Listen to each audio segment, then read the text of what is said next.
కాకా ఈ పెద్ద లీడర్ల ఏషాలు ఎన్నని చెప్పుకుంటాము, ఎంతకాలం అని చెప్పుకుంటాం గాని ఒక్కటైతే నిజం.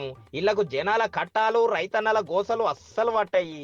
ఎలక్షన్లు వచ్చినాయా, మందు పోసినమా, బిర్యానీ పొట్లం ఇచ్చినమా, గిఫ్ట్లు మొకాన కొట్టినమా, ఓట్లు వేయించుకున్నామా, ఇదే ముచ్చట తప్పించి అరే జనాలు ఏమైతున్నారు, వాళ్ళు చక్కగా బతుకుతున్నారా, పైసలు వస్తున్నాయా, ఏ గివేం లేవు. పవర్ రావాలే, మస్తు పైసలు దోయాలి, భద్రంగా దాచుకోవాలి, గిట్లనే అయిపోతే ఎట్లనే కాక.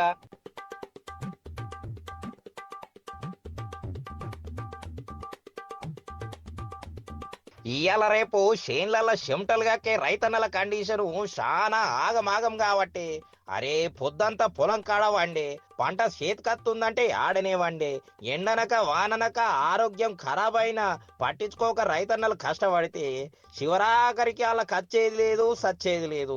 పంట పట్టుకొని మార్కెట్ కాడికి పోతే కొనేటోడే లేదాయే. గదేదో అంటారు చూసి రాయే, అమ్మ పోతే అడవి కొన పోతే కొరివి అని. ఓ గట్ల ఎగి కథ. మనకేమో మార్కెట్లో ఏం కొనాలన్నా పిరమయ్యే. గోన సంచుల పైసలు పట్టకపోతే చేతి సంచుల సరుకు వచ్చే. ఏది కొందామన్నా రేటే, వందకు తక్కువ అమ్మేటోళ్ళే లేరు. ఇదేందే గింత పిరమంటే మరి ఏం చెయ్యాలి, వానలు లేవు ఆకుకూరలు వండలే అని అంటురు కదా.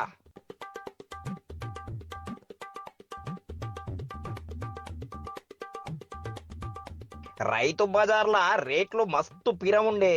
వంకాయలు, బెండకాయలు, దోసకాయలు, అనపకాయలు, పూంటికూర, మెంతికూర, పాలకూర, అరే ఏది కొందామన్న పిరమే కాదే. ఇవన్నీ చూసి అబ్బో రైతులకి మస్తు లాభమే ఉన్నట్టున్నది. ఈ పట్నంలో బతుకుడు కన్నా ఊళ్ళల్లో పొలం చేసుకున్నాడే మంచిగుండు.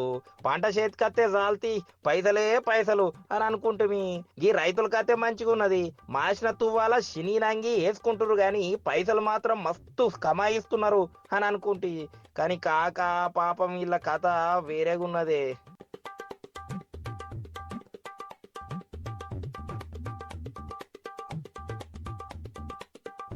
మహబూబాద్ జిల్లా కొత్తగూడల ఇద్దరు రైతులు కొనేటోళ్లే లేరని టమాటాలు జనాలకి ఫ్రీగా వంచేసిర్రట.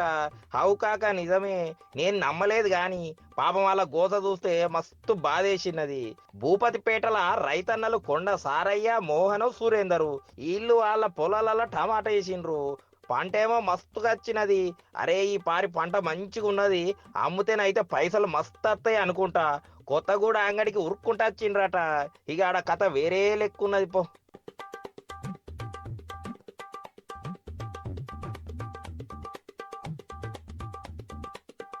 అంగడి కాడ ఎవ్వలుగి రైతుల పంట కొనేతందుకే ముందుకు రాలే.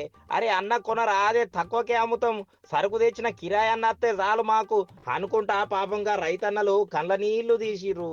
అయినా ఎవ్వరు కూడా రాలే. పాపంగా అంగడి కాన్నే బండాపుకొని చూసిర్రు చూసిర్రు, ఏం పరాకు వల్లేదు. ఏం చేయాలనో దిక్కు తెలవక తలకాయ అంతా పట్టుకొని కూర్చొని ఆఖరికి గిట్ల కాదులే తమ్మి, అంత మన కర్మ, అమ్ముదామన్న కొనటోళ్ళే లేరు. మళ్ళా గీ టమాటాలు ఊరికి కొంచపోవాలంటే మనకాడ పైసలు కూడా లేవు. చీ దీనమ్మ గిట్లయింది ఏందన్నా అని ఆళ్ళదాళ్ళే పాపం పొట్టు పొట్టు తిట్టుకున్నారు.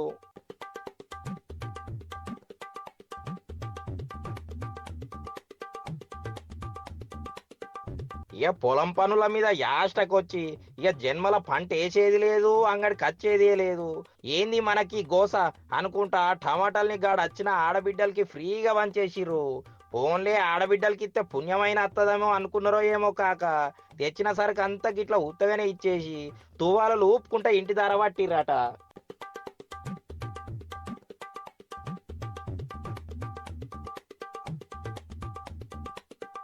గీ ముచ్చట చూసి నా గుండెంతా చెరువైంది కాక.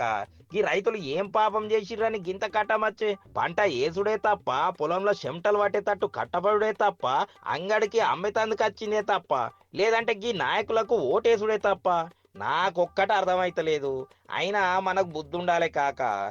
ఐదేళ్లకోసారి నల్లి కుట్లో లెక్క మనం ముందుకొచ్చి ఓట్లు అడుక్కునేటప్పుడే గట్టి వేసుకోవాలి. ఏం చేసిర్రా నచ్చిర్రు శరం అనిపిస్తలేదా? మేమొద్దు గాని మా ఓట్లయితే కావాలి, గంతే కదా మీ కథ. ఓట్లు లేదు ఏం లేదు, చల్ ఇక్కడ నుంచి వీకుర్రి అని గెదవాలే.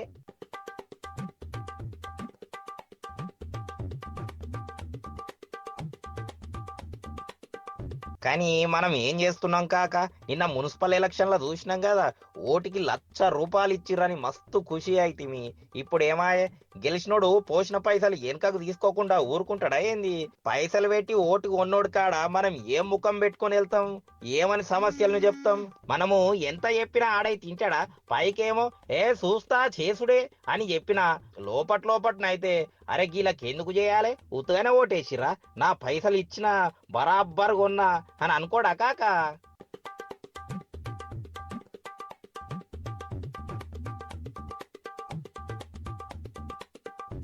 ఏమోనే కాక, ఇయ్యాలగా టమాటా రైతుల గోస చూసినాక చాలా బాధపడిన. గింత జరిగిన లీడర్లు మాత్రం ఏం తెలవనోళ్ళ లెక్కనే తిరుగుతున్నారు. అంత మన కర్మ. సర్లే కాక, అస్తా మళ్ళా రేపు.